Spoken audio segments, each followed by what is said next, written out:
tous et bienvenue à ce rendez-vous, ce premier rendez-vous des Chroniques des Ailes Blanches que j'ai le plaisir de vous présenter aujourd'hui. Alors comme vous pouvez le voir, nous sommes dans notre monastère, c'est le premier jour, deuxième jour du printemps, enfin en tout cas le début de ce printemps magnifique, il y a un soleil incroyable, il fait bon, c'est vraiment très agréable de vous rencontrer dans ces conditions. Alors je vais vous faire une petite présentation de ce que je pense vous proposer au fil du temps avec le déroulement de ces chroniques. Vous proposer des rendez-vous autour de sujets qui nous captivent, qui nous intéressent tous, sur lesquels on se pose plein de questions et des sujets évidemment qui vont avoir l'avantage de nous ouvrir davantage le cœur et puis aussi de pouvoir élever nos niveaux de conscience. Vous savez que dans cette période de vie que nous traversons tous ensemble, à cette époque, eh bien, nous avons besoin de tout cela. De temps en temps, au cours de ces chroniques des ailes blanches, je serai heureuse de vous présenter des gens que j'aime, des gens qui ont des particularités, des talents, peut-être des gens dont on ne parle pas forcément, mais que moi j'aimerais vous faire découvrir, parce que je les découvre moi-même et que je trouve que ces secrets d'intimité spirituelle que je partage avec eux, eh bien j'ai envie de les partager avec vous aussi. Ça fait du bien et c'est très élevant pour nous de pouvoir nous rencontrer comme ça, en toute simplicité d'être. Vous savez que ça, c'est ma grande préférence, c'est la simplicité en toute chose. Donc voilà, je crois que rien ne vaut le bonheur d'être ensemble dans notre vérité, dans nos particularités, dans tout ce que nous avons à partager ensemble dans ce monde. Aujourd'hui, j'ai envie de vous confier mes profondes convictions par rapport à un sujet qui nous concerne aussi, tous, et peut-être en priorité d'ailleurs, c'est le sujet de la guérison. Alors la guérison, qu'est-ce que ça veut dire? C'est très très vaste, hein. Ben justement, je viens d'écrire un livre qui est paru très récemment, là au mois de février, le 14 février, le jour de l'amour, le jour de la Saint-Valentin, c'est pas peu dire. Et ce livre, qui est intitulé Formules et prières de guérison, sous-titré Le livre des ailes blanches, eh bien ce livre résume le lien qui relie l'indispensable énergie spirituelle aux éléments concrets de la vie telle qu'elle est, et qui nous permettent évidemment, l'un et l'autre bien reliés, de prendre soin de soi, de guérir de bien des maux, en tout cas d'aborder les choses qui nous sont proposées par l'énergie de cette vie. Alors évidemment, hein, je tiens quand même à le dire en premier, c'est bien loin de moi l'idée de proclamer qu'il suffit simplement d'avoir de bonnes pensées et de se sentir bien, pas en faisant une chose ou une autre, mais voilà, non, pour guérir. Non, je crois que pour guérir, on a besoin de plein de choses et comme je disais, aussi bien matériels que spirituels, on a besoin aussi des soins médicaux quand c'est absolument nécessaire. Alors, mais quand même, j'insiste évidemment, puisque c'est ça ma proposition, pour moi, l'état d'esprit, l'état de notre esprit reste le facteur déterminant de notre bien-être ou de son contraire. Et ceci étant dit, guérir, c'est quelque chose de primordial évidemment, mais on n'y pense pas assez souvent. On pense à se soigner, mais quelquefois on renonce à se guérir parce que c'est trop difficile, trop compliqué. Et en fait, guérir pour moi, c'est un devoir que nous avons tous envers la vie. C'est une vocation d'âme à soutenir et à encourager dans tous les cas. Guérir, c'est le sens même de la vie, c'est ce pourquoi nous sommes venus ici finalement nous incarner sur cette terre. C'est ce projet-là que nous avons tous à réaliser. Et parce qu'il est très justement difficile de guérir quand on subit l'épreuve d'une maladie ou quand un malaise nous colle à la peau, eh bien il semble qu'à ce moment-là, la vie nous lance son plus grand défi. Guérir de nous-mêmes, guérir des autres, guérir de la vie, guérir de nos mémoires anciennes, guérir de l'existence telle qu'elle est, guérir des blessures que nous avons tous à rencontrer parce que finalement ce sont elles qui nous permettent d'avancer. C'est vraiment une grande responsabilité qui nous est donnée. Mais en fait, c'est le bon moyen de découvrir notre force intérieure parce que ça, nous l'oublions souvent. nous avons bien sûr besoin de tas de choses pour nous aider à avancer dans la vie, pour nous aider à nous soigner, à panser nos blessures et puis finalement à guérir. Mais nous portons en nous cette force intérieure, et c'est là où je souhaite en venir avec vous, cette capacité de résilience et d'obtenir la victoire sur les éléments contraires, quels qu'ils soient. Et puis, il ne faut pas le nier, nous avons tous en surface comme en profondeur quelque chose à soigner, quelque chose à guérir, quelque chose de très profond. C'est pour ça qu'en écrivant ce livre des ailes blanches, je me suis appuyée sur les centres d'intérêt qui nous passionnent, principalement en ce moment. Par exemple, le pouvoir des minéraux, le pouvoir des éléments de la nature, le pouvoir des ondes par la transmission des vibrations, les qualités de cœur qui rendent la vie heureuse, avec toutes les formules d'accompagnement et les supports sacrés qui nous aident aussi à poser nos intentions, notre volonté, notre courage, notre force. Je pense par exemple aux mantras.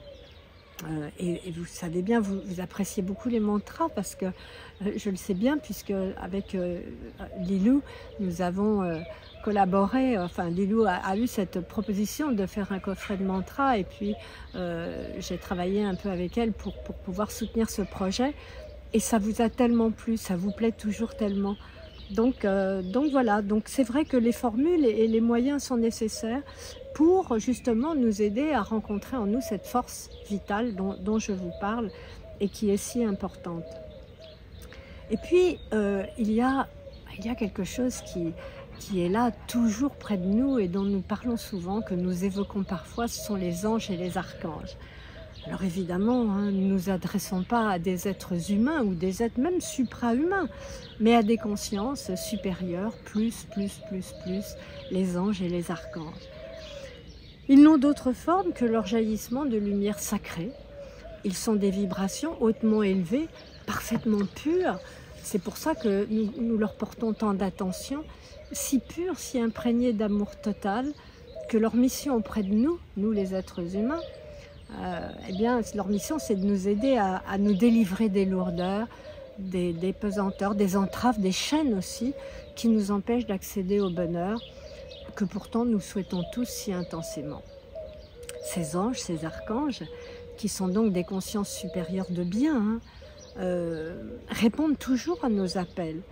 Il nous suffit de nous rapprocher d'eux par la prière, la méditation, ou simplement parce que nous croyons en eux, même si nous savons qu'effectivement, et ça c'est bien quand même de le savoir, on ne s'adresse pas à des éléments qui existent seulement dans les rêves.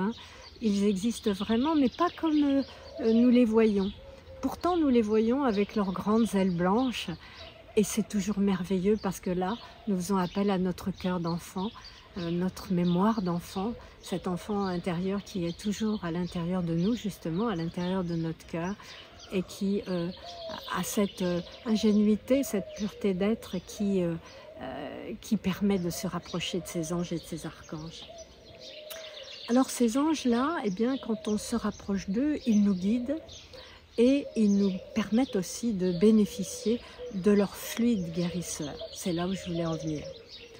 Mais évidemment, pour ça, il faut apprendre à aimer sans condition, parce que leur fonctionnement, si je peux dire, entre guillemets, bien sûr, leur fonctionnement à eux, c'est cet amour. Le lien qui nous unit à eux, c'est cet amour inconditionnel qui peut sortir de notre cœur, et à ce moment-là, comme un fil d'or ou un fil de cristal, eh bien, peut aller se joindre, se relier, se connecter à leur cœur d'ange.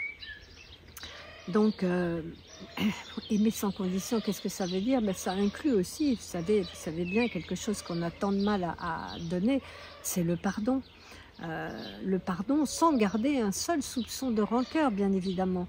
Nous efforcer de propager la paix en commençant à bien nous entendre avec nous-mêmes, bien nous entendre avec les autres, bien nous entendre avec les situations contraires, les choses différentes de nous. Comprendre que nous sommes tous à l'école de la vie et que d'un bout à l'autre de notre existence, nous avons continuellement à apprendre continuellement à comprendre, pour évoluer, pour grandir, pour aider, pour finalement arriver à aimer. La vie, oui, la vie est réparatrice. La vie n'est pas comment dirais-je, cette opposition qui pourtant nous rencontre si souvent, hein. Elle est bienfaisante. Elle peut devenir notre meilleure amie. D'ailleurs, en fait, elle devrait pouvoir le devenir réellement. C'est comme si, au travers d'une difficulté, elle nous envoyait une planche de salut pour nous dire bah, « Vas-y, maintenant, c'est le moment de passer ce cap-là » et de se trouver de l'autre côté, tout à fait, d'ailleurs, débarrassé de cette difficulté et puis avec quelque chose en plus, c'est-à-dire la reconnaissance de la force qui est en nous. Donc voilà, il s'agit bien sûr de franchir les obstacles sans nous décourager jamais et continuer courageusement d'avancer. C'est en ça que le fait de se souvenir que la vie est réparatrice et créatrice, toujours de bien, bien sûr, hein, même si les événements ou les choses paraissent différentes sur le moment, ce n'est qu'un moment. Alors pour avancer, il y a beaucoup de méthodes et d'éléments qui sont proposés hein, partout, hein, on le voit de plus en plus, il y a des tas de livres qui sortent, des tas de méthodes, des tas de moyens, des tas de choses. Et c'est ça qui est merveilleux à notre époque.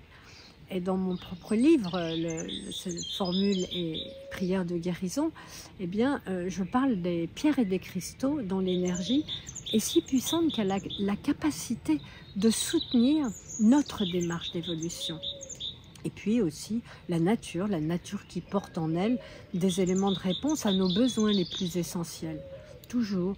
Et évidemment, à nous de savoir nous en faire des alliés en élevant, eh bien, vous le savez toujours, en élevant notre niveau vibratoire. Parce que si on n'élève pas ce niveau d'âme, en fait, ce niveau de cœur d'âme, le nôtre, eh bien, si on ne l'élève pas en ayant des pensées les meilleures possibles, des sentiments les meilleurs possibles, et en voyant la vie de la meilleure manière qu'il soit, eh bien, on n'élève pas du tout ce taux vibratoire et à ce moment-là, on ne peut pas se relier à tous ces éléments qui sont des éléments guérisseurs. Et puis, il y a aussi le fait de tout ce que nous portons en nous qui a été dommageable, donc qu'il est nécessaire de nettoyer en purifiant nos zones d'ombre et en rendant hommage à la vie, en nous alignant à ce qu'elle a de plus précieux, la vie, c'est sa générosité, son amour pour nous. Nous souvenir de ça. Quand nous ne faisons pas tout ça, eh bien, il ne peut pas y avoir d'amélioration réelle et encore moins de guérison définitive. Oui, c'est toujours à nous de faire les choses, hein, bien sûr. Mais c'est en ça que la vie est agréable et que c'est comment dirais-je, une aventure merveilleuse. Nous sommes faits de matière et d'énergie. La matière, elle est palpable, elle est visible, elle est reconnaissable. L'énergie, elle, c'est exactement le contraire. On ne peut pas la saisir, on ne peut pas la toucher, on ne peut pas la voir. Elle reste invisible, intangible, et pourtant, sans l'énergie, il n'y a pas de vie. La matière reste inerte, inanimée. C'est donc dans cet équilibre matériel et spirituel de l'être que la guérison fait son nid. Ça veut dire quelque chose d'important pour nous, ça veut dire qu'il s'agit d'équilibre. Et en entretenant en nous une bonne énergie physique par plein de choses, mais ça commence par aussi une alimentation sans toxique par exemple, une activité corporelle qui est adaptée à l'âge, bref, un mode de vie harmonieux, du repos, des moments où on s'amuse, des moments, voilà, des moments simples, des moments heureux. Eh bien, tout cela nous permet d'avoir une élévation de conscience par le moyen le plus simple, la joie de vivre. La joie de vivre, la gratitude d'avoir ce temps de vie pour pouvoir justement nous éveiller. Et aussi quelque chose d'encore plus simple, la gentillesse. La gentillesse qu'on considère à l'époque actuelle comme un mot un peu désuet, vous savez, un mot un peu oublié. Et pourtant, la gentillesse, ça fait penser à cette couleur rose si douce et si tendre que finalement elle a la capacité aussi de réduire nos colères et de mettre un baume sur nos difficultés. Et puis le calme, le partage du meilleur de nous-mêmes. Voilà, nous nous plaçons de cette manière à l'entrée du chemin de notre progression vers la guérison. Pour autant, l'essentiel se trouve à l'étage au-dessus, le niveau spirituel de l'être. Et c'est en cela que ces chroniques des ailes blanches vont, au fil du temps, eh bien, visiter, rencontrer, par beaucoup de moyens différents, c'est ce niveau spirituel de l'être, de notre être, de votre être, de l'être, de tout ce qui est. Et là, par ce développement de cette élévation de conscience et vers ce niveau spirituel de l'être, eh bien nous accéderons tous à la guérison. Voilà mes amis, ce que j'avais envie de vous dire aujourd'hui pour cette première chronique des ailes blanches, partager avec vous et vous dire que le plus important, c'est d'unir nos forces, unir nos espoirs, nos envies, être ensemble bien sûr, nous mettre à l'œuvre de co-création de ce nouveau monde que nous souhaitons tous avec tellement d'ardeur. Merci à tous d'être là, à bientôt pour de nouveaux échanges sur cette nouvelle chronique, sur cette même chaîne. À bientôt, au revoir.